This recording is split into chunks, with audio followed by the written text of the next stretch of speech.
বাংলাদেশের উত্তপ্ত পরিবেশ। দৈনিক খবরে উঠে আসছে বাংলাদেশিদের ভারতে অনুপ্রবেশের ঘটনা। ধরা পড়ছে জঙ্গি। অন্যদিকে ভারত বাংলাদেশের এখনো বর্ডার এলাকার অনেকটা জায়গায় নেই কাঁটাতার।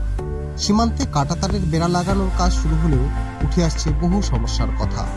এরই মাঝে বুধবার কোচবিহার জেলার 3 বিঘা সীমান্ত পরিদর্শন করতে এলেন বিএসএফের ডিজি দলজিৎ সিং চৌধুরী। তার সঙ্গে উপস্থিত ছিলেন উত্তরবঙ্গের আইজি সূর্যকান্ত শর্মা সহ অন্যান্য বিএসএফ কর্তারা। ডিজি 3 বিঘা করিডোর ঘুরে সেখানকার নিরাপত্তা বিষয়ে খোঁজ নেন সীমান্তবর্তী চাংড়াবান্ধা স্থলবন্দরের নিরাপত্তা বিষয়ে। চাংড়াবান্ধা স্থলবন্দর দিয়ে প্রত্যহ চলছে বৈদেশিক বাণিজ্য, পাশাপাশি চলছে পাসপোর্টধারী যাত্রীদের যাতায়াত। বাংলাদেশের বর্তমান পরিস্থিতির কথা মাথায় রেখে এই সব বিষয়েও তিনি জানতে চান বলে বিএসএফ সূত্রে খবর। এছাড়াও এদিন বর্ডার গার্ড বাংলাদেশের কর্তাদের সঙ্গেও একটি বৈঠক করেন বলে জানা গিয়েছে।